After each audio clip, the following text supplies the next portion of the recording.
Make sure to give my dad a 5-star review.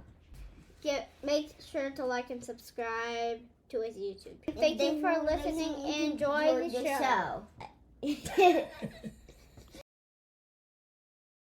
I think it's been really interesting since we're at such a divided political moment in the United States to think about that moment. And as a scholar of religion, I'm often asked about the ways that religious unity mattered then. To what extent were the colonists united or divided by religion? Those kinds of questions that we've talked about today.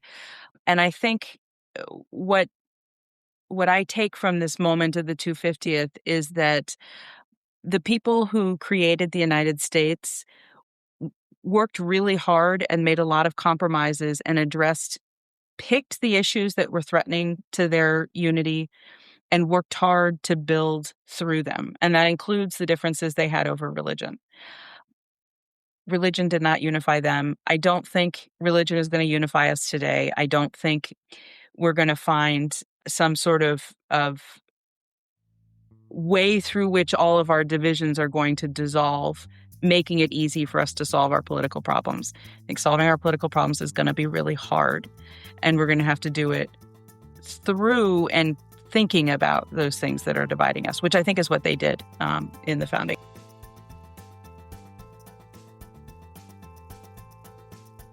Hey, welcome back to Church and State 250 plus years of... Wait, let me start again. Welcome back to Church and State 250, where we look at 250 plus years of faith in America. Throughout this series, we've been tracing how religion shaped American life long before there was a United States. And today, we turn to the American Revolution. So most of us learned about the Revolution as a story about taxes, representation, King George, what have you. But there's actually another layer to that entire story, one that a lot of people don't know about, and that's religion. And that's why we've asked for Professor Katherine Carté to come back on the show to help us kind of put together the pieces and better understand what is that connection of religion to the American Revolution. So Katherine Carté is she is an American, but she's also an associate professor of history at Southern Methodist University, where she studies religion, politics, and the 18th century Atlantic world. She's the author of Religion and the American Revolution and Imperial History, which examines how Protestant Christianity helped shape the British Empire and how the American Revolution disrupted that religious and political order. So welcome back to the show, Katherine. Thank you. It's a pleasure to be back with you folks. Yeah, so I want to just kind of start off by doing a little bit of level setting for those that, may have had quite a few decades between when their last history class was. So my kids currently are in middle school. They're learning about a bunch of history, and they're asking me questions as if I know things. And one of the questions they asked me recently, they were studying about the American Revolution, and I'm like, I don't know. Let me go ask Google. So as a professor, help us understand what is the American Revolution, and then once you're kind of done explaining that, maybe kind of layer on 30,000-foot view of why we should also take into consideration religion, kind of in the telling of that history. Those are such good questions, and I'm especially impressed that you asked what the American Revolution is, because that is actually the best place to start this conversation. And the reason is that it's actually two answers, right? So the American Revolution is the political process and war by which 13 of Britain's many colonies, so only a portion of their colonies, but 13 of their colonies united to reject colonial rule and to become an independent country. The second thing that the American Revolution is the building of the United States. And those are actually, of course, they're connected. You can't build a United States if you don't break up from Britain, but they're actually two different processes. So there's the process of deciding that British rule was bad, of coming together and of fighting the war. And then kind of second, there's this other process of deciding what the United States should look like, building a new nation. Yeah, I love that description, actually, because again, most of us think about, number one, we don't think about what the actual Revolutionary War was. We just think, 1776. Oh, that's when, the country started. Well, yeah, that's when the Declaration was signed. And yet we didn't have a constitution we have until now, until like the 1780s. And then most states had some kind of religious, establishment within them. And it was only the Constitution that didn't. And then that got de-established over time. And the more we've gotten into this, the more we've realized, number one, how much religion has shaped history in general, but especially America. I mean, you cannot separate Christianity and Christian American history from the history of America as a whole. And we've seen that religion is extremely important. And the second thing that we've seen is that it's extremely misunderstood exactly what it did at different times. And especially right at the founding. And you're an expert in this. And so I'm very, very curious, because right now there is a lot that's being propagated, being maybe preached, being disseminated about Christianity and its role in the founding of this country, its role in the Revolutionary War, its role in that time. And could before we even get there, because everyone wants to know, was this a Christian nation? And we've been talking about this all the time. But what I really want to understand is like the colonial times that gave birth to this nation.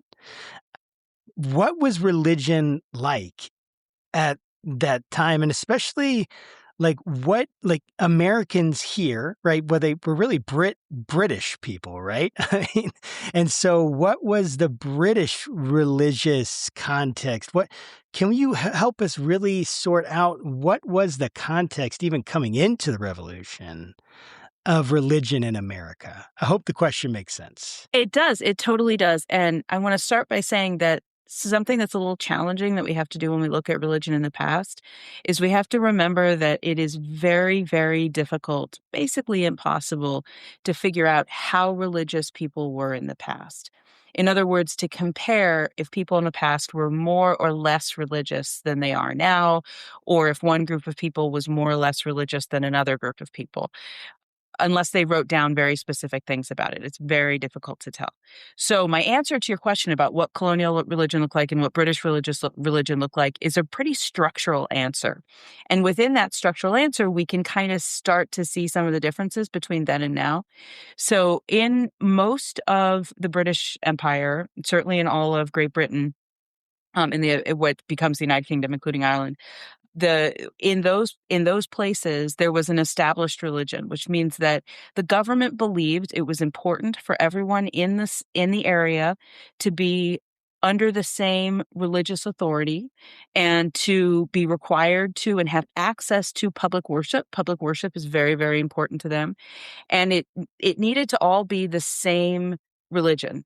And the reason for that was that they wanted everyone to have the same sort of moral grounding, and because they worried that religious differences could be challenging for the state. Certainly in the British Empire, they had a lot of experience with religious wars. They had been involved in religious wars overseas in Europe against Catholics.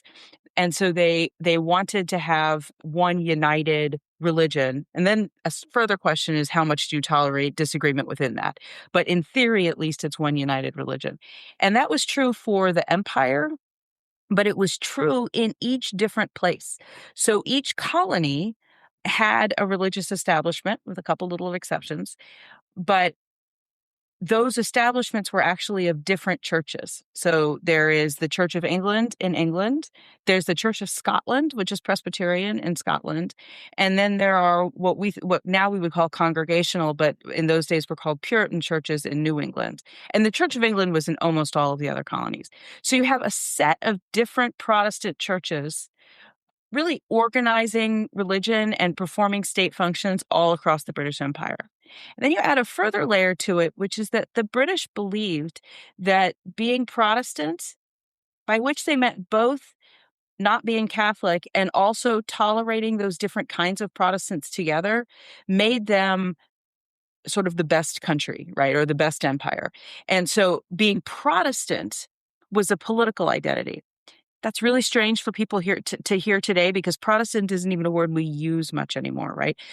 It's a category of churches, right? So we don't think of it as of being anything in specific. You'd be, Methodist or Baptist. Being Protestant meant politically not being Catholic, and they were invested in that too. So that let them use religion in politics in a way that's kind of a few steps away from what we might think of in terms of questions of salvation or how often you go to church or things like that. It was more about fighting the Catholics and making sure the empire was righteous. So long story short, established religion everywhere, but there were different religions established, different Protestant religions established, and they agreed about being part of a Protestant empire. So they didn't really, sorry, I know, Will, but they didn't really have, when they're fighting with each other about religious freedom, did they have a sense of any kind of religious freedom that we think about today? Or So is it sorry, just go ahead. Here, this is key.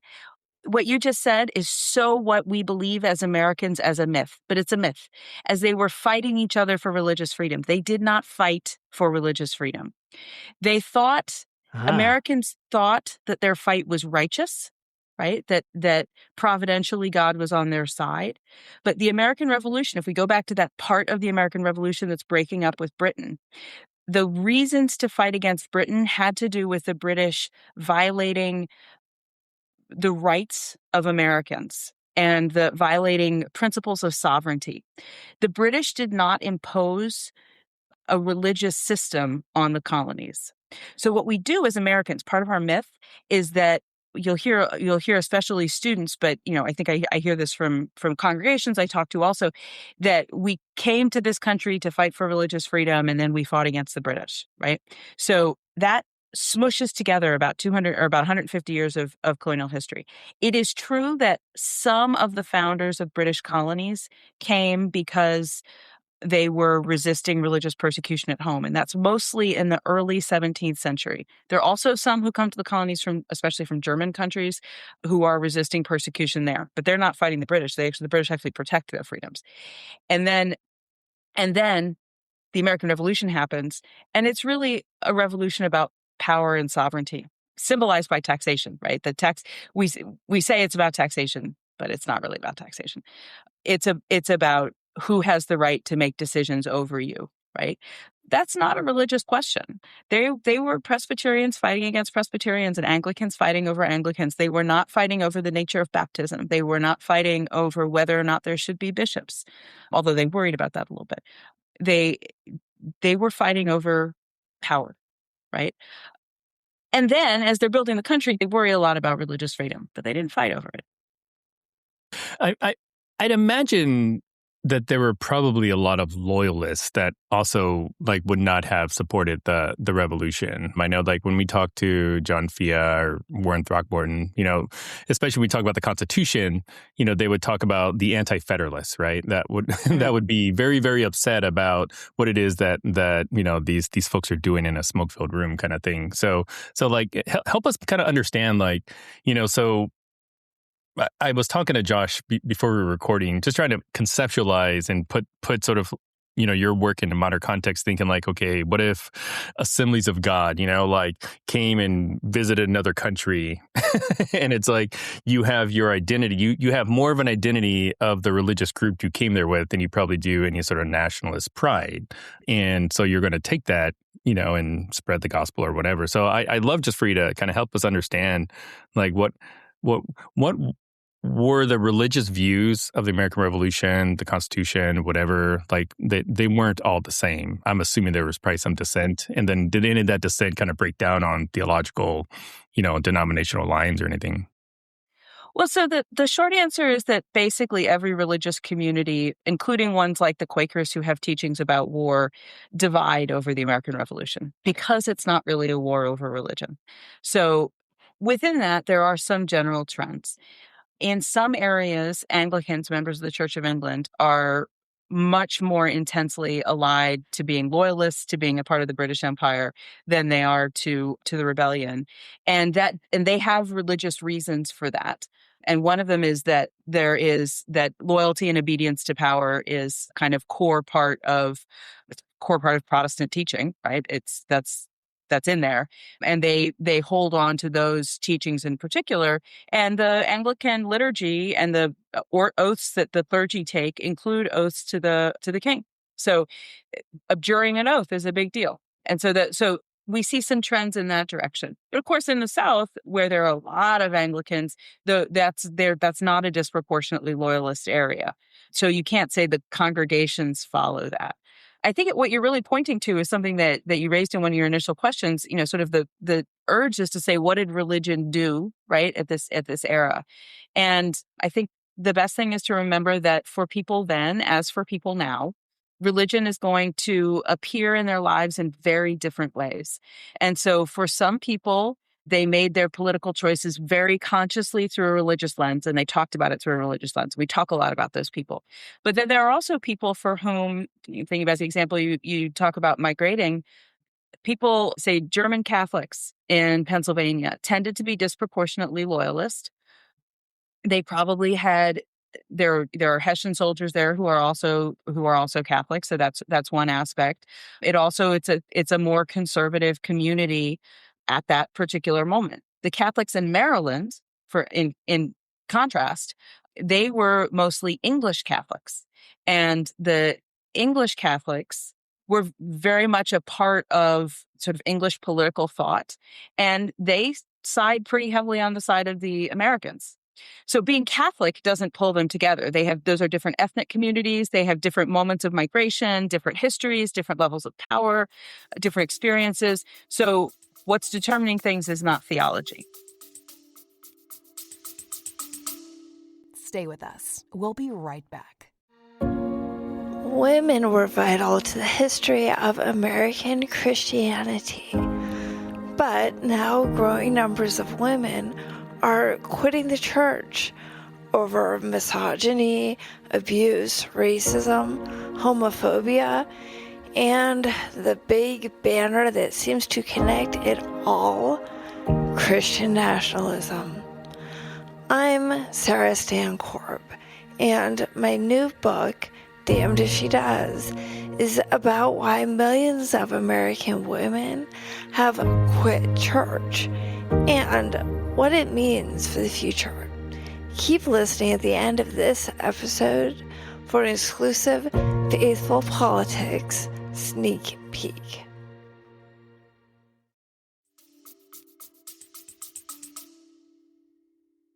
So when we're thinking about this, the almost the scaffolding, right? The imperial scaffolding, you call it, of like the Protestant sects, the Protestant religions.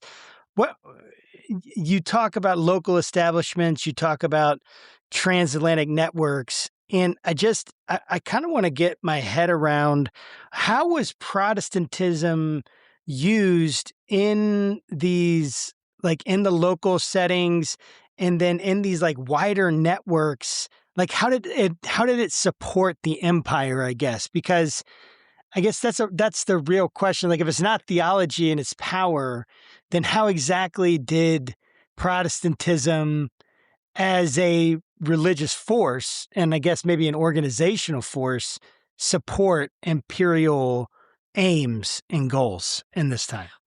Well, so one of the parallels that we might be more familiar with today would be parachurch organizations or missionary organizations that often pull people from lots of denominations. So in the British Empire, there were establishments in all these places, like I said, and there's only certain establishments from certain Protestant denominations, right? Not anybody can be an establishment. There's just really three of them. But then you have a fair amount of theological and ethnic diversity within those systems. And those people build a lot of networks and communities. And a big part of that is through outreach work and missionary work. So it often starts in Britain, and you'll have, these laundry list of acronyms: the Society for the Propagation of Gospel in Foreign Parts, the New England Society, there's the Associates of Dr. Bray, there's a ton of them. But what happens in these different communities is that you have people who are dedicated to religious causes, who want to Christianize enslaved people, or Christianize people who just don't have access to public worship because there aren't enough ministers in the colonies, something like that. They raise money and they create publications and they work together, right? And they also migrate around. And when they migrate around, they have to build connections in maybe a different establishment. So Presbyterians are the establishment in Scotland, and Presbyterians are absolutely in favor of establishment, right? But they are dissenters in England, right? They're outside of the church in England. And then in a place like Virginia, it's actually the Presbyterians who tend to be part of revival movements, and they're kind of struggling a little bit with the Church of England down there. But because the Presbyterian Church in Scotland and the Church of England in England have to get along, there are boundaries on how much they can persecute each other in Virginia, right? It gets complicated triangulating it, but you have to remember that the people that communities were choosing to work with in each of these places forced them to work across denominational and theological boundaries. As long as they were Protestants, they could, Catholics are almost always legally disadvantaged. They lack civil rights. They lack access to public worship. But if you were what was considered a loyal Protestant, you could be a part of these societies. And it puts kind of brakes on, first of all, it makes them use the word Protestant. And I think that's important. It's a familiar word to them in a way it isn't a familiar word to us. But it also puts some brakes on how much they're going to run up conflict. So if your donor base are members of the Church of England in London, even if you're angry at local members of the Church of England, you're not going to write horrible things about the Church of England, because it's going to get back to your donor base. And it's literally that, right? We should think about it as donor constituencies, but also fellow travelers. If you want to send a missionary to a particular place, and that place has a lot of missionaries who are of a different Protestant denomination, that's good enough, right? So we'll work with them. But that means that you're saying their form of Protestantism is as good as yours, right? All of that is kind of de-emphasizing. We're familiar with this, right? We're familiar in the United States with, I was a Baptist, but now the Methodists are a little bit closer and they have a better daycare, right? We're familiar with that kind of logic. It's that kind of cooperation with a lot of help from the state. How would that period in time have viewed like pluralism? Like, when I think of pluralism today in America, I think of, hey, we all have different religions. We kind of live in harmony with one another, or at least we try. And then the biggest religion, will try to, gain as much power as they can. so like in that day, does that definition today still apply like back then? I think, yeah, that pretty much applies. I think what's interesting about this era is that, and so exciting about sort of the second part of the American Revolution, which is founding the United States, right? So in the colonial period, I think what you just described makes a lot of sense. But there are some guardrails on that system, especially things like you can't, there are the disabilities on Catholics and things like that, right? So there's some government limits around what's going on there. But there are also some differences of opinion about how best to make that system work. In England, they believed that the Church of England and the bishop system protected the rights of dissenters because it would police religious disturbances, police true outsiders, so that, and by that I mean, a crazy cult that's, burning Bibles in the street, right? That's a civil crime. But then the bishops and the people within the system are going to protect, the Presbyterians who just happen to not be part of the established church here, or the French Huguenots who have come in who, they're not a part of the Church of England, but they haven't done anything wrong. They've just migrated, right? So they believed that church establishment actually protected religious liberty. What happens in the colonies and then in the United States after the Revolution is that it's impossible to create that kind of church structure. They're very worried. The framers are very worried about, there's all of these different establishments in different states and different kind of systems. They're worried about trying to pick between them. And so they kind of back up from religion and they protect it. They talk about rights of conscience, but they don't define it. And they don't create an institution that's capable of defining it. That really changes what it means to have religious freedom, right? And this is where we see people talking about moving from being tolerated, like there's somebody in control who's allowing you to be there. That's toleration. That's what they had in Great Britain. Moving to a system where you have a right to be there because you're a citizen, and your citizenship is not based in your religion. It's the creation of secular citizenship, which is a huge change from what had existed before in the early modern era. You are not a citizen of the United States by virtue of being a Protestant. So this is all so fascinating, by the way. It's like there's so many threads that I want to pull on while you're talking. I'm like, oh my gosh, but we do have something we need to accomplish. And so here's how I want to frame this question, right? So we have the colonies, very diverse. I mean, not but Protestant, but there's diversity within it. Obviously, what you're saying is that, they're Catholics in Maryland and other places in the colonies. But you're describing some of this religious diversity that we don't tend to think about. And yet there was probably dominant religions, right, leading up into the war. But I really want to think about the impact of the war, the impact of the Revolutionary War on this, because if we're thinking about how these religious communities really thought through and processed taking sides, right? Whose side do we take? Do we take the British sides or do we take the colonial sides? If I take the British side, I might still have family back in Britain, or I might have, or I think it's the right thing to do. I still feel like I'm a subject of the British Empire. The king is my king, right? The Church of England, any number of things right there. How did people, essentially what I'm trying to get to is how did they navigate this, I'm sure, extremely arduous process and dangerous process almost of trying to figure out how do we pick loyalties? It was a dangerous process. And I think that's really, really essential to remember. So we used to say that Americans were divided kind of a third for, a third against, a third in the middle. Those numbers have shifted over the years, and we're really thinking about it in a different way. So now we might say more like a fifth or even a sixth of Americans were ideologically committed on either side. But that leaves the vast majority of Americans somewhere in the middle. And what we have to remember is they don't just choose once which side to support. They have to choose over and over and over again for 8 years. And the circumstances of those choices change. And religion, for some people, is going to be a key factor there.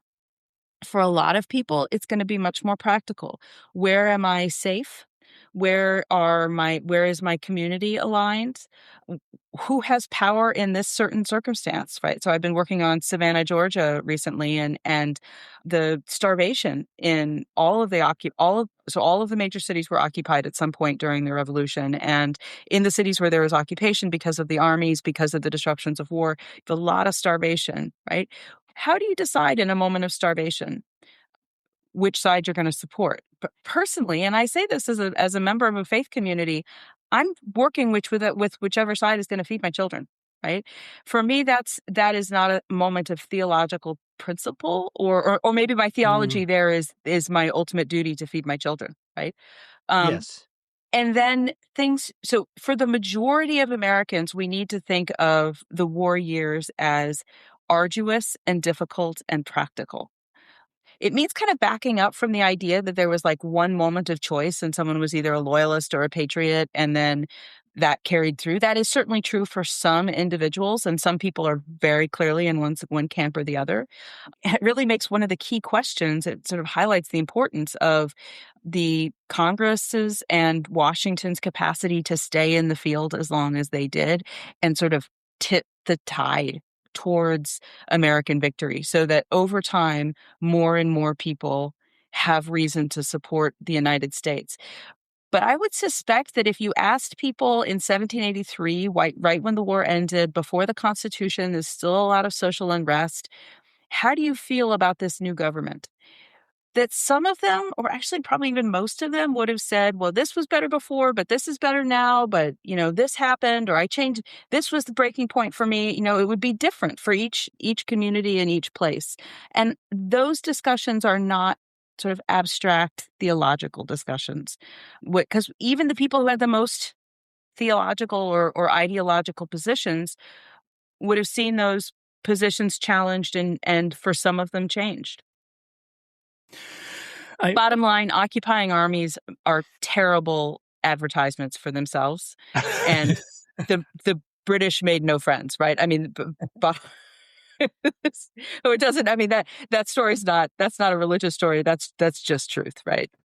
Yeah, I'm curious about the theology, and I know you're not a theologian, so I'm not going to ask you a deep Bebington quadrilateral question, which I don't even know what that question means, but like I can do that quadrilateral, but I don't know that I would call it theology.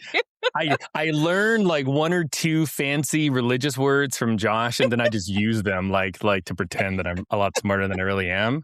So my problem is I tell people that I don't know what it means. So then I sort of like, how do I do it to myself? Anyways, my question is, thinking about just like the theology of the folks and what they believe and what they don't believe. You alluded a little bit to it when you talk about, hey, I'm going to support whoever's going to let me feed my kids. And that's not necessarily a theological, response, but if it does marry itself to one theology, like one could look back and say, yeah, there's a bunch of people that all of a sudden became Methodists or whatever, And I think we see a lot of that even today. Like we see motivated reasoning doing a number on people to sort of justify things that they probably wouldn't normally be okay with. I mean, from 22-foot golden statues to, belief that, blacks were descended from Ham, right? And I'd love to get your thoughts on like, what sort of like, belief shifts existed, if there were any,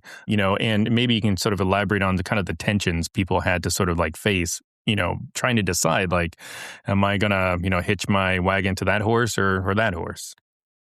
Well, so first I want to give a shout out to a great historian named James Byrd, who you guys may have talked to, who wrote a great book called Sacred Scripture, Sacred War, where he talks about he worked through just so many sermons that were both printed and just in manuscript form during the era, and really worked through how did revolutionary Americans use the Bible. And okay, so we're talking when we're saying that, we're talking about people who were scripturally engaged, right? And so we have to remember there were a lot of people who weren't. But for those people who were, they deal with a series of questions. One question is, when is it right to protest your legitimate ruler, right? Under what terms? And there's a lot of biblical reasoning that goes into that. What is a just prince?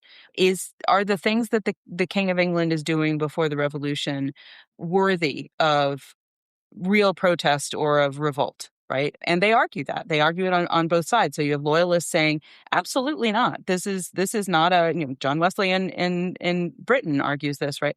That this is not, these issues don't rise to that level. And then you have other people in the colonies, particularly New England, saying, yes, they do rise to this level. And then there's the question of just war. Once it turns into military force, the Americans have a big asset on their side that the British, regardless of who shot heard around the world, the British can easily be portrayed as the aggressors at Lexington and Concord. And so the Americans can then say these occupying troops are shooting us, and they can go back to the Boston Massacre, and they can, pull that kind of narrative out. And so the just war arguments work pretty well for the Americans in that period. For the British, just war arguments become very easy once the Americans declare independence, because then they're clearly in a state of rebellion, and that justifies the fighting. So it gets pulled into those kinds of, religion gets pulled into those kinds of discussions. And you can really say that for Americans who are inclined to think that way, Scripture becomes an essential way to understand the righteousness of what they're doing, and for people to verify for themselves and for each other that they're being careful and thoughtful in the choices that they're making, that it's not fanaticism or rash, right? Even the revolutionaries are concerned both about how they're perceived and also about, presumably, being too rash, right? They were largely state building types, right? They're not anarchists.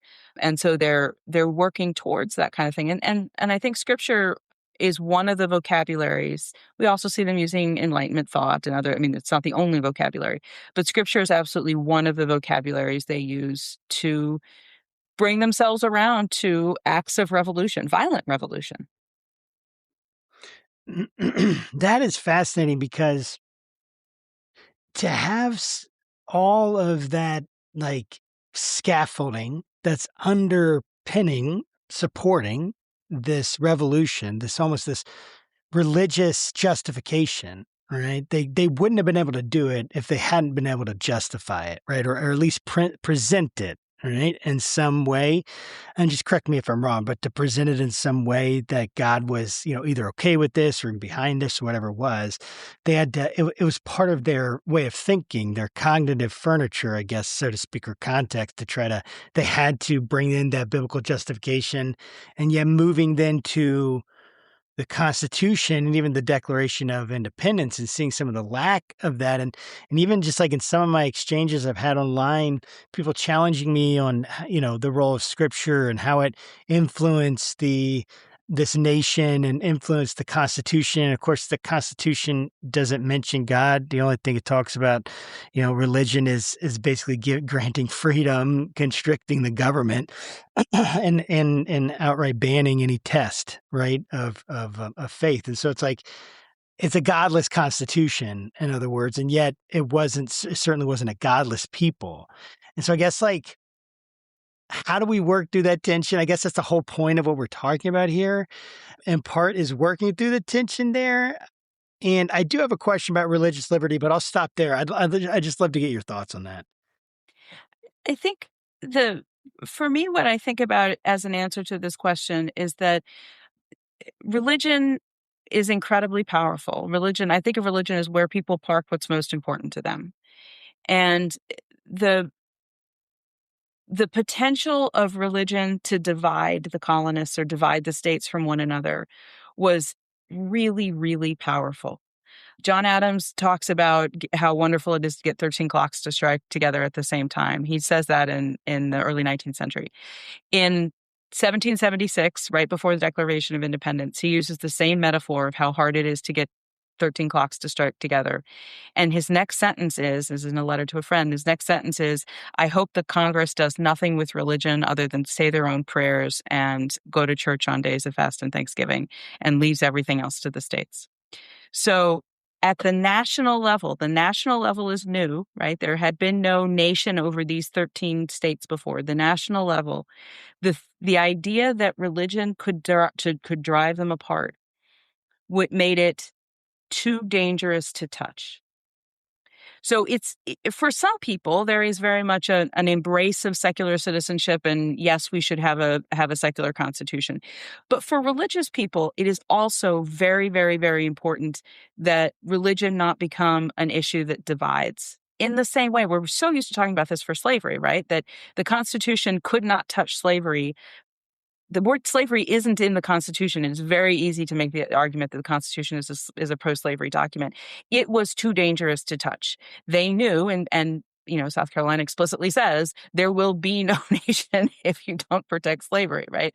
So we don't have that kind of explicit statement for religion, but I think we can make the same kind of assumption. Religion was really important, and it was better left to the states. So, but keep in mind, the Constitution does not disestablish religion at the state level. The First Amendment does not apply to the states, even though, Mormons ask for it, explicitly ask for federal religious protection and don't get it, right? Disestablishment does not apply to the states until after the 14th Amendment. Establishments are left at the state level.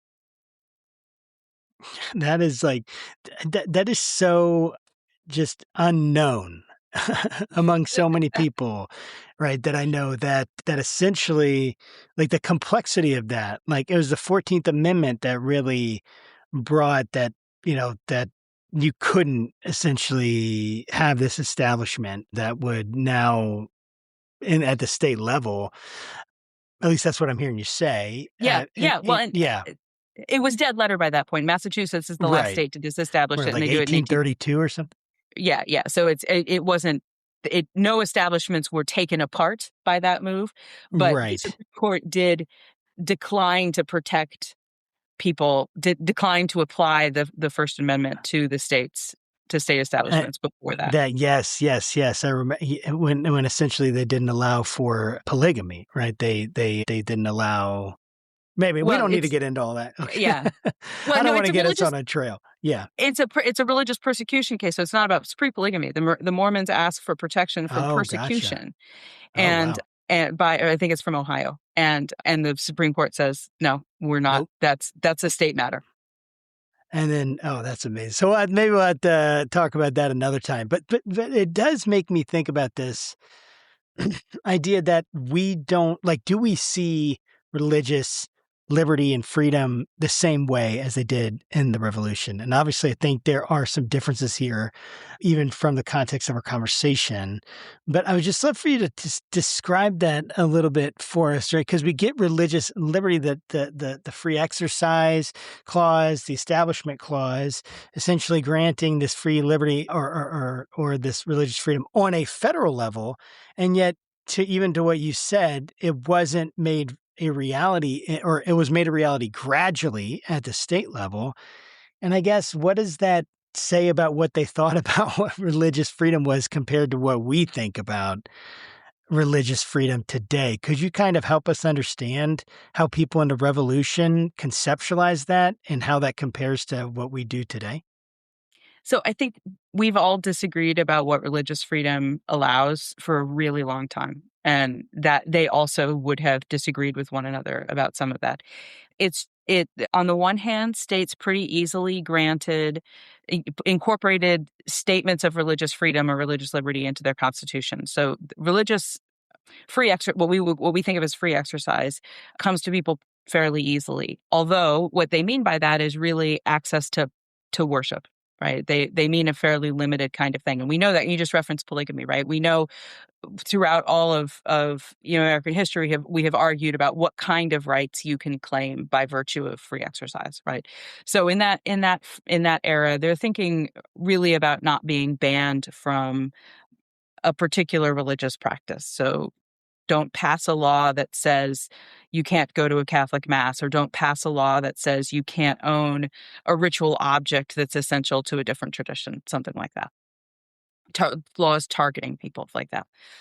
That part's fairly easy. It's the establishment part of things that's really, really hard. And when we say religious freedom, we're often conflating free exercise, like, oh, sure, you can go ahead and practice your religion how you want to practice it, and establishment. What should the actual relationship between church institutions and church power and church wealth be with state institutions and state power and state wealth? That's a really thorny, different question. And in the founding era, I think you would have had a huge amount of disagreement about not just the best way to sort of protect and practice religion in an establishment sense, but also how do you achieve basic state functions in the absence of church establishments? Who keeps track of vital statistics? Who provides education? How do you know that a teacher is qualified? Like all those kinds of questions. And those are questions that Americans take a very long time to work out.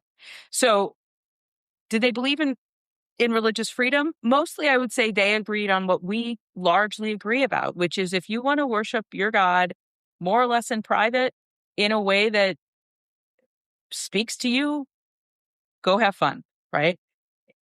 What's Jefferson's line? It doesn't prick my pocket or break my leg, right?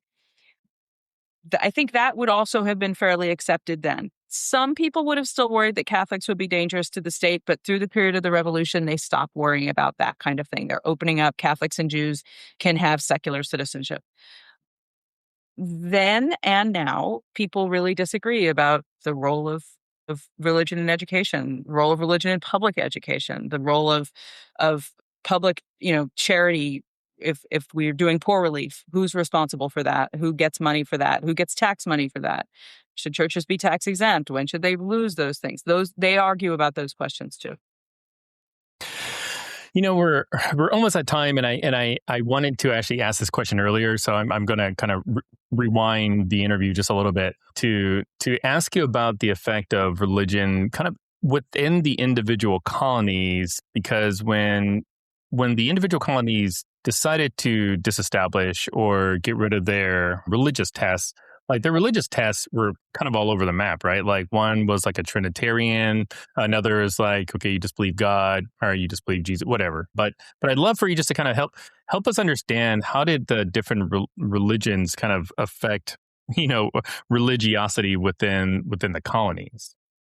So religious tests for office when we talk about civil rights, we're talking about two different things, right? There's your right to fully participate in the state as a citizen and your right to lead.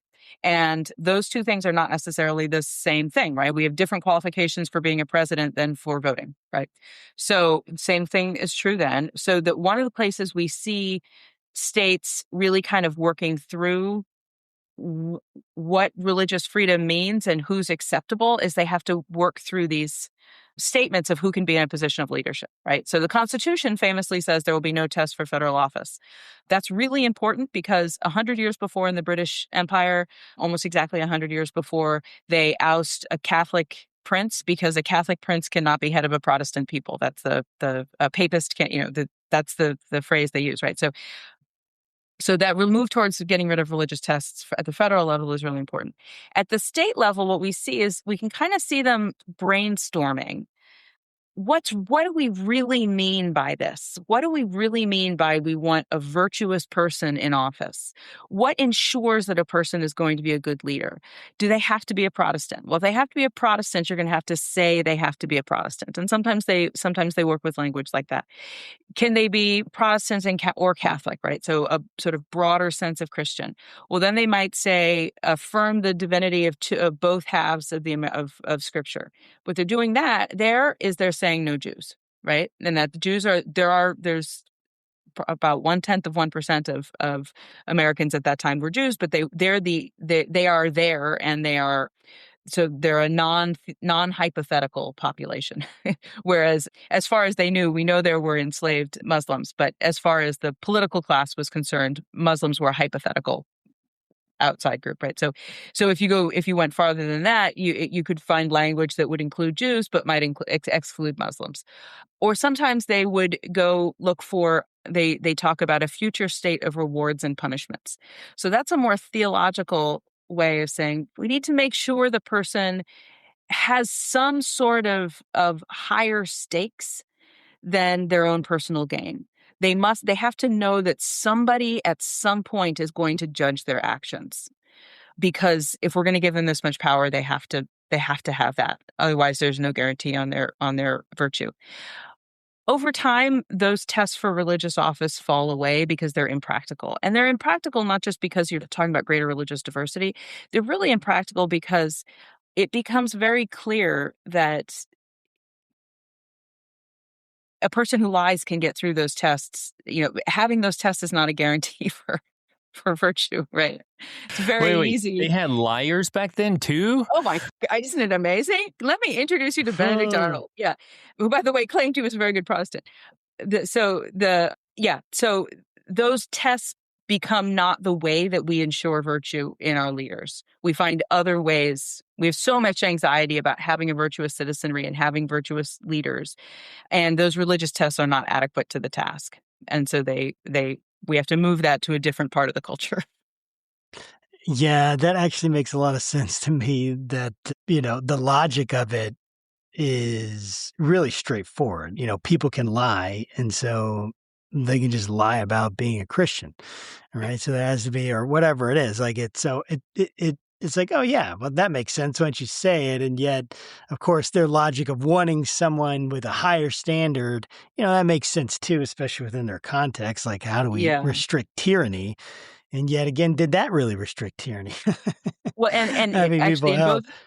in both Britain and in America at that time, there are some both sort of legal and theological or political places where people make exactly that argument, that those tests are only keeping out people who are ethical enough to be Yes. honest in those tests. So would you rather have an ethical person you've excluded or an unethical person who you haven't, right? Like, so I think those that's arguments are really being good. made at the time. Yeah. That's really awesome, because I'm like, dude, that's exactly what I would say. Anyway, Yeah. so I want to think about just for a moment, like when we think about the idea of Christian nation, we've been doing that this whole time, but more specifically, like, can you help us, like, even kind of bring it together for why this question of whether or not America was founded as a Christian nation, like, why is it even the right question, I guess? And why is it too narrow of a question when we're looking at it? Can you help us understand why that's an inadequate question, just to simply ask, was this nation founded as a Christian nation? So I think there are a ton of answers to that question, but the one I'm liking at the moment is that we need to think of the nation as a new thing coming out of the late 18th century age of revolutions, the American Revolution, the French Revolution, the Haitian Revolution. What we mean by nation today is really being created at that time. And it's a state that is of the people, for the people, by the people, that has some kind of common bond holding those people together. And, we see history since that time, people kind of struggling, what is this nation, right? And meaning something common about the people in that. Before that era, the political bonds were more likely to be empire or hereditary or based in some other kind of system. And religion had a really clear place in that. In that early modern world, you were part of the Protestant empire and you fought against Catholic empires that were, doing their Catholic thing, and that was opposed to you. And, so religion was very much part of that pre-national understanding of politics. The nation is a new thing, and part of what they did there was create secular citizenship.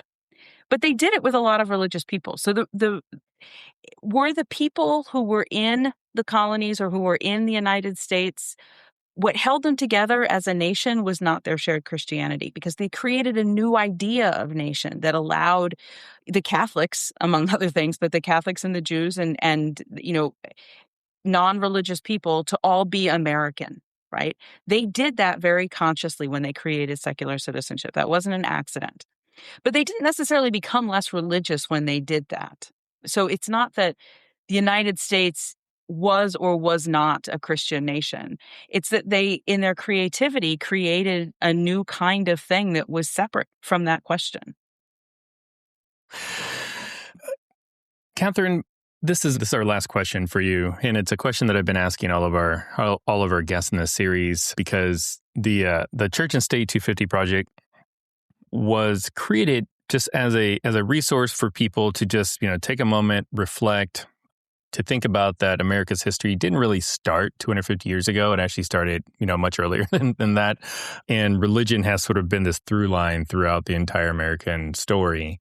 And I'd love just to kind of have you, just reflect, on what America's 250th signing, I guess he didn't sign it 250 times, right? the Declaration of Independence 250 years ago. I'd love for you just to kind of just reflect on, like, what does this moment mean to you?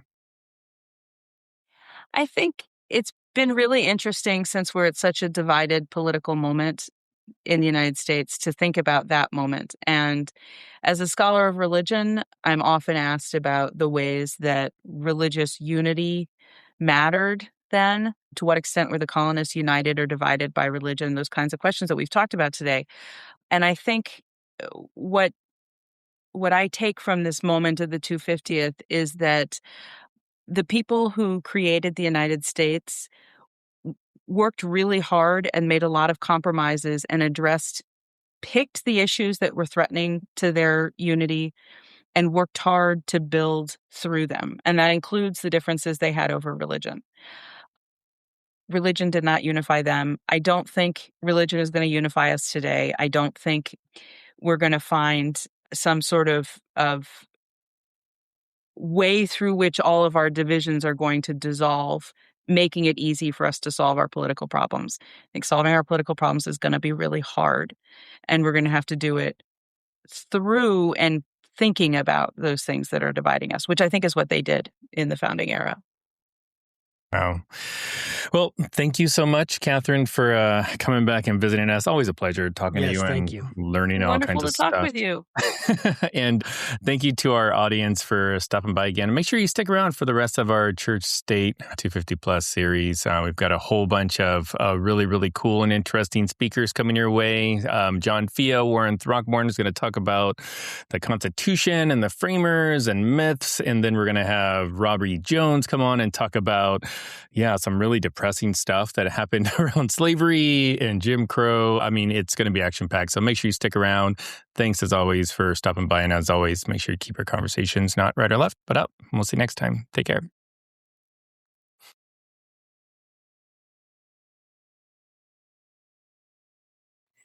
Hey, welcome back to Faithful Politics, and for our brief little interview with the one and only Sarah Stancorp. How's it going, Sarah?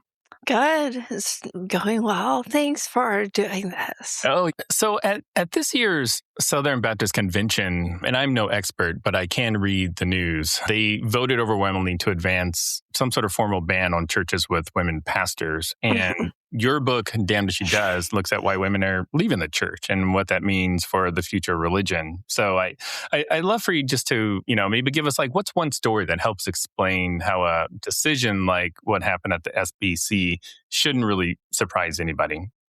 So when I had the idea to write this book probably over a decade ago, I thought it would be very contemporary and how now we're decades hence. And when I sat down to write the book, I realized I actually needed to start in the 1980s because a lot of the threads that became important in women's lives started then. And I know this mini interview may become part of a broader conversation on Christian nationalism. As I look at the way evangelicalism, how the Christian right has embedded itself with our politics and really turned into a Christian nationalist machine, a big piece of that is Christian patriarchy. The way women are oppressed within this system is kind of a model for oppression of all of us. So jumping back to the beginning of the book, I started with Danuta Soderman, who was a co-host of the 700 Club with Pat Robertson. And she was granted a bit of influence there. She could talk to the country. She could even preach sometimes. God forbid. But she also was bounded by certain rules. She could have this influence if she followed certain rules. And as soon as she didn't, as soon as she was a threat that Robertson needed to dispose of, she was gone. When I think about the SBC, and I think about just year after year, amendments like this come up, attempting to silence women after women have worked so hard to press SBC for reform on sex abuse. This is no coincidence. When I look at that trajectory, and there are still women in SBC, many are leaving, a lot of people have left SBC, I see women who are making some sort of compromise. And they're there, whether it's for comfort or community or because they're too scared to leave and they know what they'll lose if they leave. They're making a deal, but they're eventually gonna lose. And I think that's the heartbreaking part of seeing what's happening now within that denomination is it's bad for the church. It certainly isn't good evangelism. But it's also so bad for women who, the longer they stay and tolerate being treated like this, it breaks them down. And eventually the only way to safety is to leave. Wow. Well, your book, Damned If She Does. When does it come out and where can people buy it? September 15th, and everywhere. Everywhere we can get a book, you can buy a book there. It's going to be a big publication day. A bunch of other big books are coming out then. So I'm hopeful September is going to be a good month for dialogue about faith in America, especially in our current political situation. Yeah. And your website? sarahstancorp.com. That's easy. And I will make sure all of this is in the show notes. And thanks again, Sarah, for stopping by and telling us about your book. Thank you. Awesome.